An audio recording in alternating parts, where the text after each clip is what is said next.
but we're gonna go over some of the drill work, okay, that we do to try to promote feel for the baseball.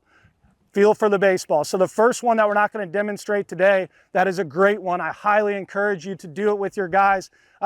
Maybe it's a higher arm talent guy that doesn't throw enough strikes. What we like to do with them, and they hate it, right?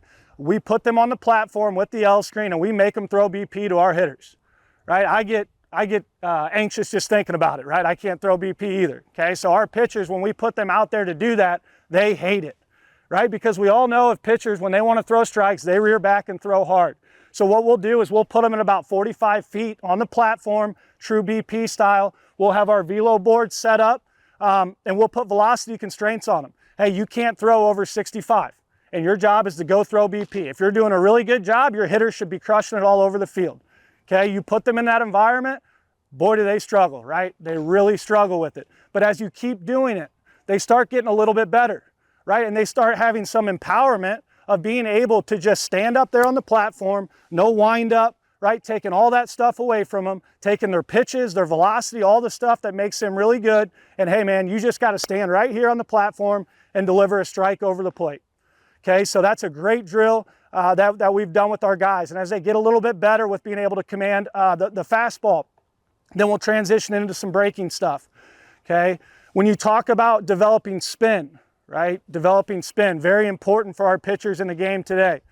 The guys that can spin the baseball at a really high level, right? Throwing big sweepers or big overhand breaking balls, high spin rates, they can do that submaximally. They can. Our guys that are natural, supinators that spin the ball well, when we slow them down, their breaking balls don't get a whole lot worse. Guys that are not natural spinners of the baseball, when you slow them down, they got zero shot at spinning the baseball at a high level. Right? Hey, you got to throw a slider today, but you're not going to try to throw it hard. We're just going to work on letting your hand travel to spin the baseball. The guys that don't spin it well will struggle with that. So the submaximal part of throwing, it provides some benefits in the off-speed side of things as well. Okay, so again, the whole idea here is putting them in environments that they struggle with. So when they do get on the mound and they transition into throwing at 100%, they're going to feel some ability to let their hand travel in space. It's something we talk about with our guys all the time. You see it all the time, right? These guys rotate better than they ever have. That front side flies open, the hands hanging way behind them. They can't spin the ball as well as they want because they're not at front. They can't get to really good extension of the baseball because they're not aware of how their hand travels in space. So when you slow them down, they're forced to, and I think that's a really good thing.